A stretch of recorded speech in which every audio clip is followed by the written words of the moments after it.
타임머신, 허버트 조지 웰스. 마지막 이야기 15장. 시간 여행자의 귀환. 결국 저는 돌아오게 되었습니다. 아마도 꽤 오랜 시간 동안 저는 타임머신 위에서 의식을 잃고 있었던 모양입니다. 또다시 낮과 밤이 명멸하며 교차하는 광경이 재개되었습니다. 태양은 다시 황금빛을 띄었고 하늘도 푸른색을 되찾았습니다. 저는 한결 자유롭게 숨을 쉴 수 있었습니다. 요동치던 지표면의 윤곽들이 다시금 물결치듯 밀려왔다 사라졌고 계기판의 바늘들은 거꾸로 빠르게 돌아가고 있었습니다. 마침내 저는 희미한 집들의 그림자, 그러니까 쇠락해가던 인류의 흔적들을 다시 목격했습니다. 그것들 역시 변화하며 지나갔고 또 다른 풍경들이 그 자리를 채웠습니다. 이윽고 100만 단위 계기판이 0을 가리켰을 때 저는 속도를 줄였습니다.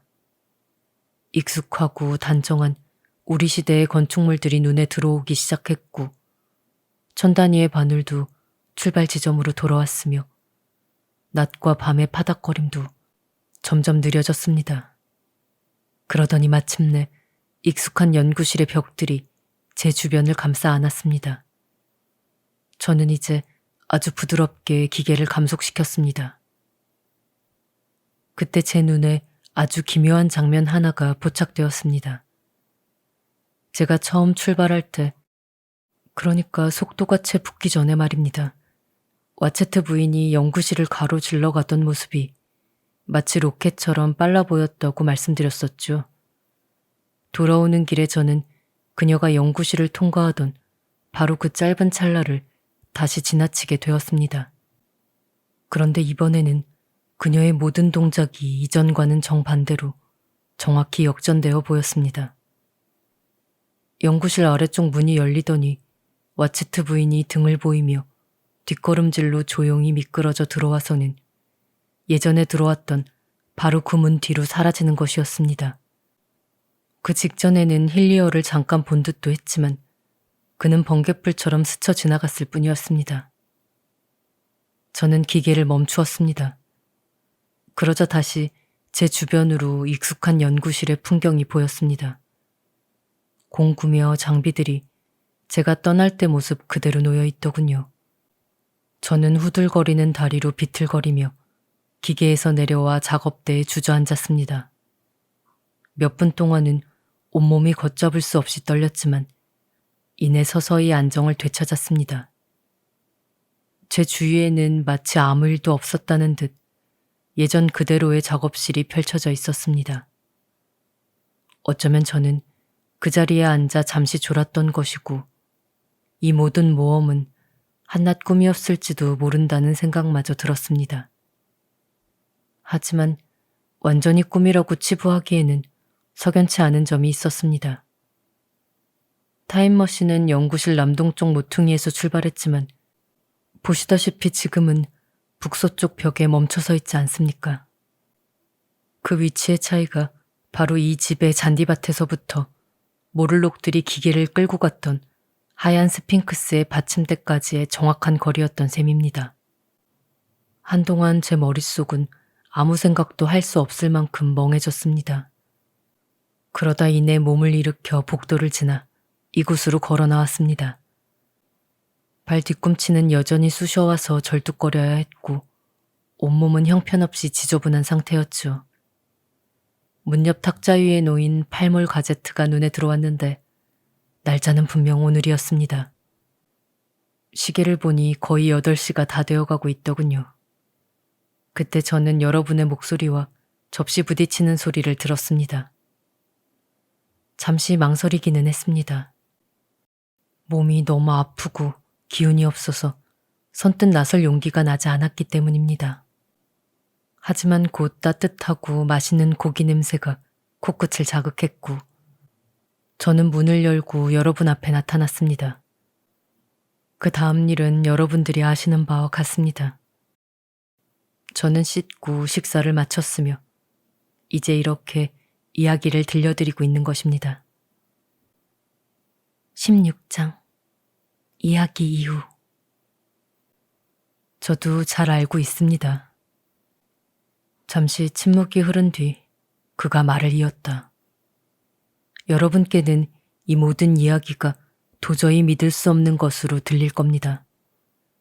하지만 저 자신에게 가장 믿기 어려운 건 바로 지금 이 순간입니다. 이렇게 오래되고 익숙한 이 방에서 여러분의 다정한 얼굴들을 마주보며 저의 기묘한 모험담을 들려드리고 있다는 사실 말입니다. 그는 의사를 바라보며 말을 덧붙였다. 아니요, 선생님께서 제 이야기를 믿으리라고는 저도 기대하지 않습니다. 거짓말로 받아들이셔도 좋고, 아니면 하나의 예언이라고 생각하셔도 괜찮습니다. 작업실에서 꾼 꿈이었다고 여겨도 무방하겠죠. 인류의 미래에 대해 골몰하다가 그 끝에 이런 허구를 지어냈다고 보셔도 됩니다. 이 모든 이야기가 사실이라는 제 주장은 흥미를 돋우기 위한 하나의 장치에 불과하다고 생각하셔도 좋습니다. 그렇다면 하나의 소설이라고 치고 지금까지 제 이야기를 어떻게 들으셨습니까? 그는 파이프를 집어들고 예전부터 하던 버릇대로 벽난로의 쇠사를 신경질적으로 톡톡 두드리기 시작했다. 잠깐 정적이 흘렀다. 이내 의자가 삐걱거리는 소리와 카펫 위에서 신발이 스치는 소리가 들리기 시작했다.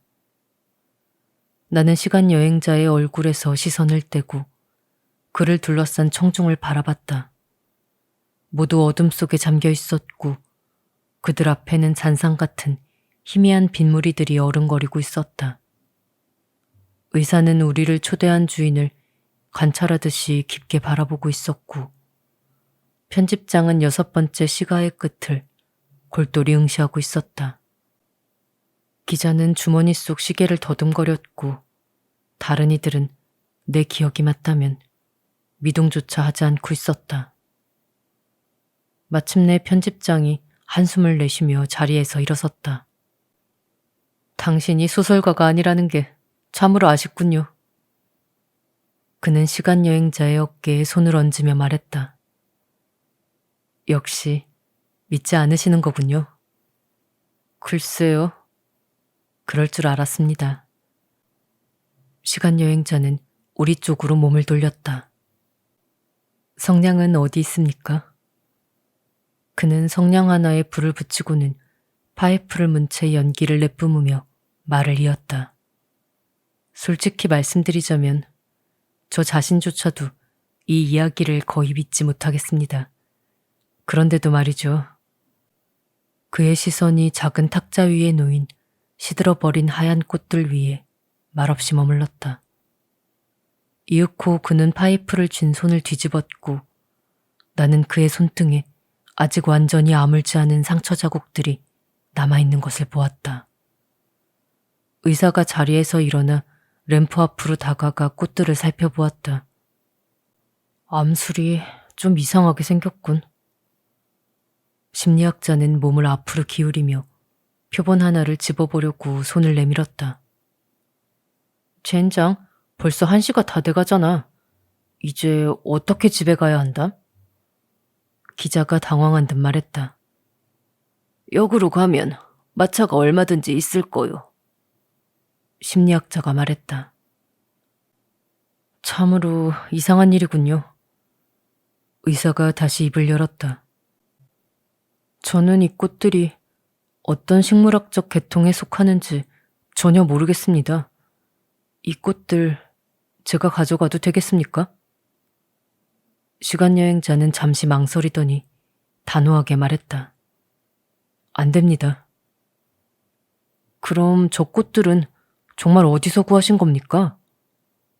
의사가 재차 물었다. 시간여행자는 손으로 이마를 짚었다. 그는 마치 손가락 사이에서 빠져나가려는 생각 하나를 붙들려고 애쓰는 사람처럼 말했다. 제가 시간여행을 하고 있었을 때 위나가 제 주머니에 넣어준 것들입니다. 그는 방안을 멍하니 둘러보았다. 이거 큰일이군요. 전부 희미해지고 있습니다. 이 방도 여러분도 일상의 공기마저도 제 기억을 압도해버립니다. 제가 정말로 타임머신을 만든 적이 있었습니까? 아니면 타임머신이라는 모형이라도 만들었습니까? 그것도 아니면 이게 전부 꿈이었던 겁니까? 인생이라는 게 한편의 꿈이라고들 하지만 어떤 때는 참으로 형편없는 꿈 같기도 하죠. 하지만 전 이렇게 현실과 앞뒤가 맞지 않는 꿈을 또 한 번 겪을 자신은 없습니다. 제가 미친 게 아니라면 말이죠. 그 꿈은 대체 어디서 온 걸까요? 가서 타임머신을 봐야겠어요. 정말로 그런 기계가 존재한다면 말이죠. 그는 재빨리 램프를 집어들고는 붉게 타오르는 불빛을 앞세운 채 복도로 나갔다.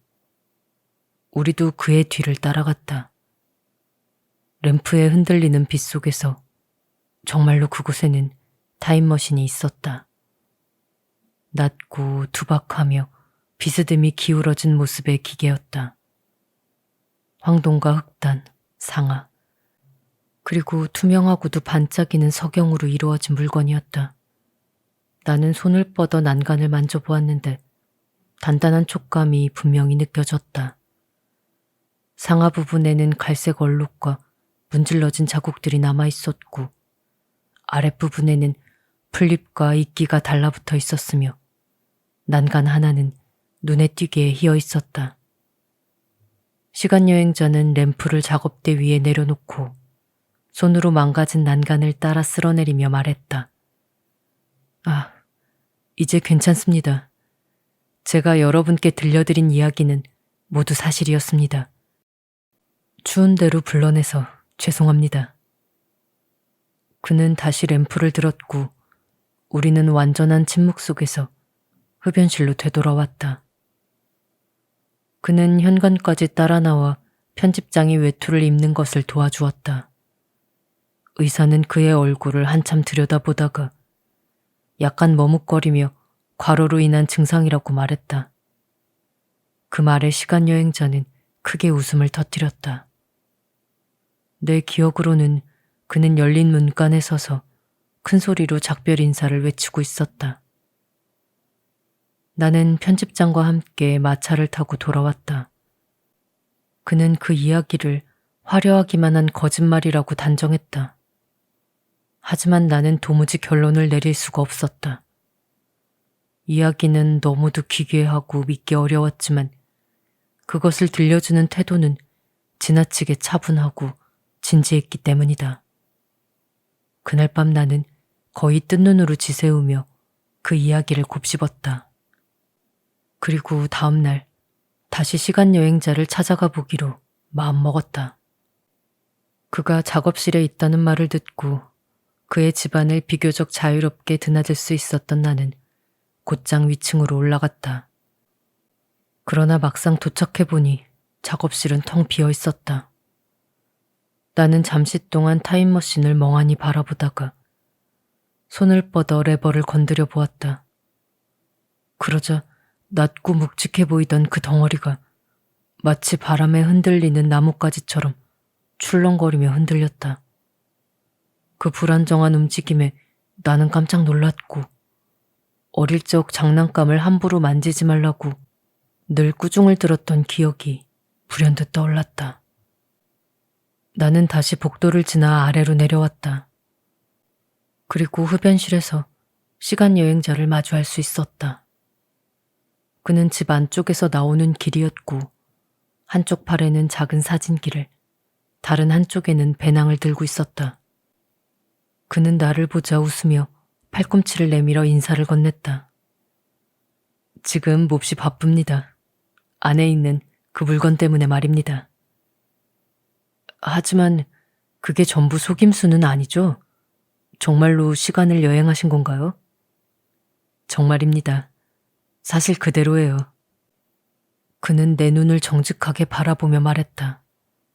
그러다 잠시 망설이며 시선을 방 안 여기저기로 옮겼다. 30분 정도 시간이 필요합니다. 그가 다시 입을 열었다. 선생님께서 왜 오셨는지도 알고 있고 이렇게 찾아와 주신 것도 정말 고맙게 생각합니다. 여기 잡지도 있으니 잠시 쉬고 계십시오. 점심까지 함께 하신다면 이번에는 표본까지 모두 갖춰서 시간 여행을 확실히 증명해 드리겠습니다. 지금은 잠시 자리를 비워도 괜찮겠습니까? 나는 그의 말이 지닌 의미를 그때는 온전히 이해하지 못한 채 고개를 끄덕였다. 그는 가볍게 인사하더니 복도를 따라 내려가 버렸다. 곧 작업실 문이 쾅 하고 닫히는 소리가 들렸다. 나는 의자에 앉아 일간지를 집어들었다. 점심시간 전까지 그는 도대체 뭘 하라는 걸까? 나는 신문 속 광고를 하나 보다가 오늘 2시에 출판업자 리처드슨과 만날 약속이 있다는 사실이 떠올랐다. 시계를 보니 서두르지 않으면 약속을 지키기 어려울 정도였다. 나는 자리에서 일어나 복도를 따라가며 시간 여행자에게 이 사실을 알려야겠다고 생각했다. 문 손잡이를 잡는 순간 끝이 어딘가 잘린 듯한 짧은 외마디 비명과 함께 딸깍 쿵 하는 소리가 들렸다. 문을 여는 찰나 강한 바람이 나를 휘감고 지나갔고 안쪽에서는 깨진 유리가 바닥에 쏟아져 떨어지는 소리가 났다. 작업실 안에는 시간 여행자가 없었다. 아주 잠깐 검은색과 황동이 소용돌이 치듯 뒤엉킨 한가운데에 흐릿하고 유령 같은 형체가 앉아있는 것처럼 보였다. 너무나 투명해서 그 뒤에 놓인 도면들이 펼쳐진 작업대가 그대로 비쳐 보일 정도였다. 하지만 눈을 비비는 순간 그 환영은 사라져 버렸다. 타임머신도 함께 사라지고 없었다. 가라앉아가는 먼지의 흔적만 남은 채 작업실 안쪽은 텅 비어 있었다. 채광창의 유리 한 장이 방금 막 깨져 안쪽으로 날아든 것처럼 보였다.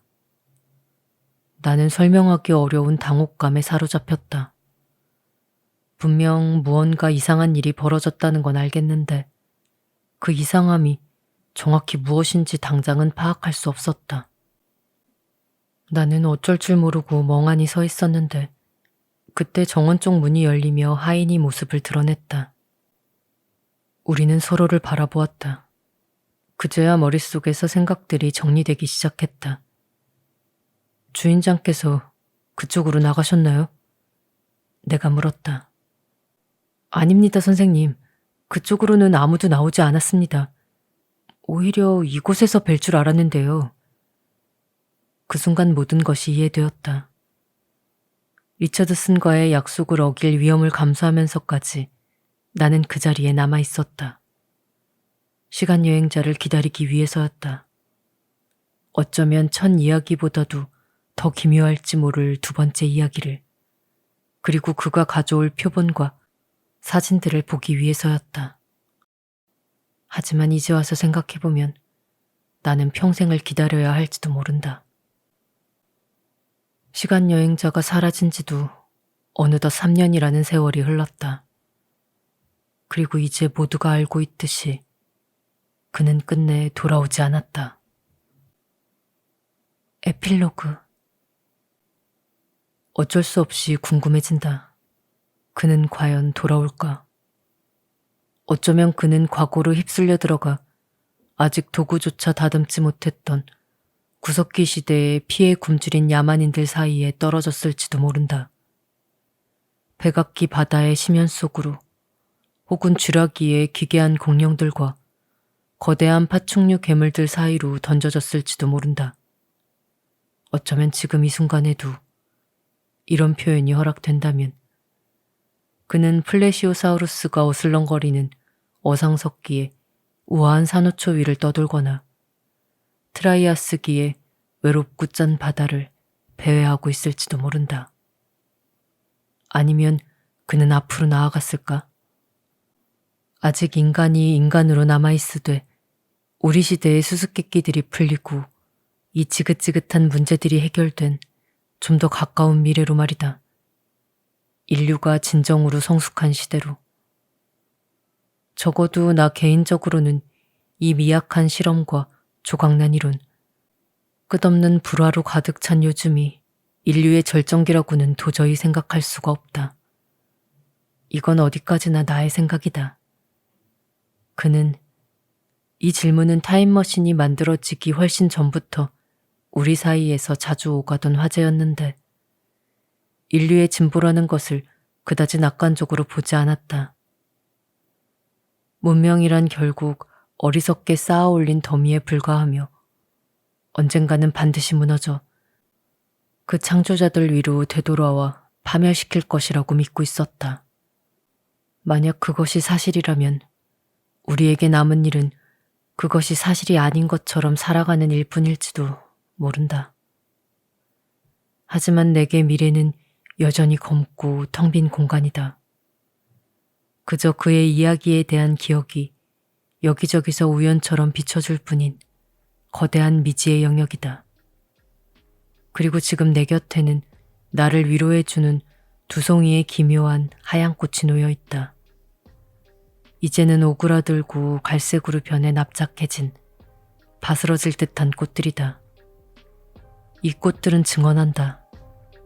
지성과 힘이 사라진 뒤에도 감사와 서로를 향한 다정함만은 여전히 인간의 마음속에 살아남아 있었다는 사실을.